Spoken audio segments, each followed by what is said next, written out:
নমস্কাৰ আজি এটা মই এনেকুৱা প্ৰডাক্টৰ বিষয়ে ডিসকাস কৰিম যেটো গ্লোবাল মাৰ্কেট $88 বিলিয়ন মানে এক্সপোৰ্ট হয় আৰু এটো গুটেইখিনি মানে গুটেই সব দেশৰে অলমোস্ট এই প্ৰডাক্টটো মানে এক্সপোৰ্ট হৈ থাকে আৰু ভাল পায় এতিয়া আমাৰ ইন্ডিয়াটো এই প্ৰডাক্টৰ ওপৰত বহুতখিনি মানুহৰ নলেজ আছে এতিয়া মানে কোভিডৰ পিছৰ পৰা সকলোৱে ঘৰতে এই প্ৰডাক্টটো বনায় এই প্ৰডাক্টটো হৈছে কেক আৰু পেস্ট্ৰি হয় কেক আৰু পেস্ট্ৰি মানে এক্সপোৰ্ট হয় মানে গ্লোবাল মাৰ্কেট হৈছে $88 বিলিয়ন গতিকে এই প্ৰডাক্টৰ ওপৰত এটা গ্ৰেট অপৰচুনিটি আছে যে এক্সপোৰ্ট কৰিবৰ কাৰণে কিন্তু তাৰ কাৰণে আপুনি কিছুমান মানে কথা জানিব লাগিব যে এই প্ৰডাক্টটো কেনেকৈ কম সময়ৰ ভিতৰত বেয়া নোহোৱাকৈ আপুনি এক্সপোৰ্ট কৰিব পাৰে সেইখিনিৰ ওপৰত আপোনাৰ নলেজ লাগিব আৰু সেই নলেজখিনি আপুনি লৈ এই প্ৰডাক্টৰ ওপৰত কাম কৰিলে আপুনি নিশ্চয় সাকসেসফুল হ'ব প্ৰডাক্টটো এক্সপোৰ্ট কৰিলে 100 to 150% আপোনাৰ প্ৰফিট আপুনি আৰ্ন কৰিব পাৰিব কিন্তু মেইন কথা হ'ল মই বাৰে বাৰে কৈছো যে এই প্ৰডাক্টটো আপুনি কিমান টেম্পাৰেচাৰত আপুনি পঠালে বেয়া নোহোৱাকৈ মানে তাত গৈ পাব পাৰে বা সাৰ্ভিস আপুনি ইমাৰ্জেন্সি সাৰ্ভিস ল'ব লাগিব পাই এয়াৰে এই প্ৰডাক্টটো আপুনি এক্সপোৰ্ট কৰিব লাগিব যেহেতু আপুনি কম সময়ৰ ভিতৰত এই প্ৰডাক্টটো আপুনি মানে এক্সপোৰ্ট কৰিব লাগিব টাইমিংটো কম লাগিব গতিকে এই প্ৰডাক্টৰ ওপৰত আপোনালোকে এইখিনি নলেজ লৈ মানে কি ধৰণৰ পেস্ট্ৰি বা কেক মানে কিমান গৈ আছে সেইখিনিৰ ওপৰত কৈ দিম গতিকে আপোনালোকে মাৰ্কেট ৰিসাৰ্চ কৰিব পাৰিব বা এইচএছ কোডটো কৈ দিম তাৰ ওপৰত ভিত্তি কৰি আপোনালোকে মানে মাৰ্কেট অনলাইন ৰিসাৰ্চ কৰিলে গুটেইখিনি ডেটা পাই যাব এই প্ৰডাক্টটো আপুনি এক্সপোৰ্ট কৰিবৰ কাৰণে ডকুমেন্টেশন কি প্ৰসিডিউৰ কি বা কি ডকুমেন্টস লাগিব বা কেনেকৈ পঠাব বা আপোনাৰ ডেলিভাৰি টাৰ্ম কি হ'ব বা ইনকোটাৰ্ম ডেলিভাৰি টাৰ্ম একে হয় কি হ'ব বা কি ল'ব লাগিব বা আপুনি পেমেন্ট টাৰ্ম কেনেকৈ ল'ব আৰু ম্যাক্সিমাম এই প্ৰডাক্টটোত আপুনি এডভান্স পাব গতিকে হেতুৰ ওপৰত আপোনাৰ একো মানে ডাউট নাথাকে গতিকে আপোনালোকে খালি টেম্পাৰেচাৰ মেইনটেইন কৰি প্ৰডাক্টটো বেয়া নোহোৱাকৈ কেনেকৈ এক্সপোৰ্ট কৰিব পাৰে সেইখিনিৰ ওপৰত মানে মন কৰিলে হ'ল গতিকে এই প্ৰডাক্টটো এটা গ্ৰেট অপৰচুনিটি আছে এতিয়া এই প্ৰডাক্টৰ এইচএছ কোড হৈছে 19059010 19059010 এই প্ৰডাক্টৰ এইচএছ কোড গতিকে এই হাৰমনাইজ সিস্টেম কোডটো আপোনালোকে অনলাইন ৰিসাৰ্চ কৰিলে যে কোন দেশলৈ গৈ আছে সেইখিনিটো মই কৈ দিম কিন্তু সেইখিনিও নলেজ আপোনালোকে মানে অনলাইন পাব পাৰে ইণ্ডিয়াৰ পৰা এক্সপোৰ্ট হৈ আছে ভিয়েটনাম গৈছে ইউএসএ গৈছে এতিয়া ভিয়েটনাম গৈছে 114.7 lakhs rupees মানে rupeesত এটো কৈছো আৰু ইউএসএ 992.9 lakhs আৰু UAE 971.1 lakhs Bhutan 680.2 lakhs আৰু Canada 525.3 Australia Nepal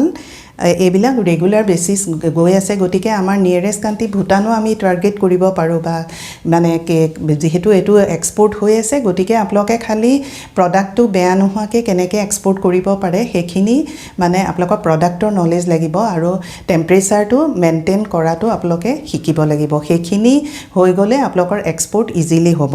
আৰু নেক্সট আহিলে আপোনাৰ এটো কেকটো ক'ত লাগে জানে যে ওয়েডিং বা বাৰ্থডে কেক হয় বা বেলেগ ফেষ্টিভেল আৰু আজিকালি এটো বিভিন্ন ধৰণৰ হেৰিয়াত কেকটো ইউজ কৰে বা পেস্ট্ৰি ইউজ কৰে গতিকে ইণ্ডিয়াৰ মাৰ্কেটখনো বহুত ডাঙৰ মানে কেক আৰু পেস্ট্ৰি গতিকে আপোনালোকে এটো এক্সপোৰ্ট কৰিও মানে বহুত প্ৰফিট আৰ্ন কৰিব পাৰে হেতু মানে এইচএছ কোড দি দিছো আপোনালোকে মাৰ্কেটটো চালে গুটেখিনি আইডিয়া পাই যাব মাৰ্কেট সাইজ হ'ব USD 87.78 বিলিয়ন আৰু এক্সপেন্ড অপৰচুনিটি আছে আৰু ইণ্ডিয়ান মাৰ্কেটো US ডলাৰ 212.6 মিলিয়ন মানে 2023 ত ইমানখিনি হৈছে গতিকে এটো এটা গ্ৰেট অপৰচুনিটি আছে আৰু এই প্ৰডাক্টৰ ওপৰত সকলোৰে নলেজ আছে গতিকে আপোনালোকে মানে টপ কান্ট্ৰি কিবিলাক টাৰ্গেট কৰিব মানে সেইখিনিটো কৈ দিলো কৰলে এক্সপোৰ্ট হয় বা এটো সাউথ আফ্ৰিকা 28.1k এটো এক্সপোৰ্ট কৰিছে চাইনাই 28.83k আৰু ফ্ৰান্স US মানে ব্ৰাজিল এই কান্ট্ৰি বিলাকে এই প্ৰডাক্টৰ ওপৰত বহুতখিনি ভাল কাম কৰি আছে গতিকে আমাৰো এই প্ৰডাক্টৰ ওপৰত এটা নলেজ আছে বা খালি আমি টেম্পাৰেচাৰটো মেইনটেইন কৰি কেনেকৈ ভালকৈ মানে বেলেগ দেশত পোৱাব পাৰিম আৰু মই সেইখিনি কৈয়ে দিছো যে কোন কান্ট্ৰিলে অলৰেডি ইণ্ডিয়াৰ পৰা এক্সপোৰ্ট হৈ আছে গতিকে সেই কান্ট্ৰিবিলাক আপোনালোকে টাৰ্গেট কৰিব পাৰে ভুটান আমাৰ নিয়াৰেষ্ট কান্ট্ৰি গতিকে ভুটান নেপাল এইবিলাকলৈও যেহেতু গৈ আছে গতিকে এটো ইজিলি আমি এক্সপোৰ্ট কৰিব পাৰিম বেয়া নোহাকে এই প্ৰডাক্টটো আৰু আপুনি ক'ত এই প্ৰডাক্টটো সব অলমোষ্ট সব ষ্টেটতে এইটো এভেইলেবল আছে বা কি ধৰণৰ ফ্লেভাৰ মানে ক'লে গৈ আছে সেইখিনি আপোনালোকে HS কোডৰ ওপৰত আপোনালোকে মাৰ্কেট ৰিচাৰ্চ কৰিব পাৰে এতিয়া মুম্বাই দিল্লী বেংগলোৰ অন্ধ্ৰপ্ৰদেশ এই কাণ্ট্ৰি মানে ষ্টেটবিলাকে অলৰেডি বহুত ধৰণৰ এক্সপৰ্ট কৰি আছে এই প্ৰডাক্ট কেক আৰু পেষ্ট্ৰি গতিকে এই প্ৰডাক্টটোৰ এটা গ্ৰেট অপৰচুনিটি আছে আৰু এইটো ওমেনসকলৰ কাৰণেও এটা মানে বহুত আইডিয়া থকা প্ৰডাক্ট হয় তেওঁলোকেও এই প্ৰডাক্টটোত কাম কৰিব লাগিব খালি আপোনালোকে মানে টেম্পাৰেচাৰটো মেইনটেইন কৰি ভালমতে কেনেকৈ এক্সপৰ্ট কৰিব পাৰে সেইখিনিৰ ওপৰত আপোনালোকে অলপ ডেপথ নলেজ লৈ এই প্ৰডাক্টৰ ওপৰত কাম কৰিব পাৰিব এতিয়া এই প্ৰডাক্টটো আপোনালোকে এতিয়া বায়াৰ কেনেকৈ পাব সেইখিনি আপোনালোকে খালি শিকিব লাগিব আমাৰ ইনষ্টিটিউটত অনলাইন অফলাইন ক্লাছ হৈ আছে জইন কৰক কণ্টেক্ট নাম্বাৰ দিয়া আছে এবাৰ চিষ্টেমটো শিকি লওক এনেকুৱা ধৰণৰ প্ৰডাক্টৰ ওপৰত মই যিহেতু মানে নলেজ দিবলৈ চেষ্টা কৰি আছোঁ গতিকে এনেকুৱা ধৰণৰ প্ৰডাক্টত আপোনালোকে ইজিলি কাম কৰি আপোনালোকে এক্সপৰ্টৰ কাম আৰম্ভ কৰিব পাৰে এতিয়া আহক আপোনালোকে ওমেনসকলে যিসকলে এই প্ৰডাক্টৰ ওপৰত অলৰেডি লোকেল বেচিছত কাম কৰি আছে তেওঁলোকে চিষ্টেম শিকক কণ্টেক্ট নাম্বাৰ দিয়া আছে আমাৰ অনলাইন অফলাইন ক্লাছ হৈ আছে এডমিশ্যন হৈ আছে গতিকে আপোনালোকে জইন কৰক জইন কৰি আপোনালোকে এক্সপৰ্ট শিকি এনেকুৱা ধৰণৰ প্ৰডাক্টত আপোনালোকে কাম কৰক থ্যাংক ইউ ফৰ ৱাচিং দিছ ভিডিঅ'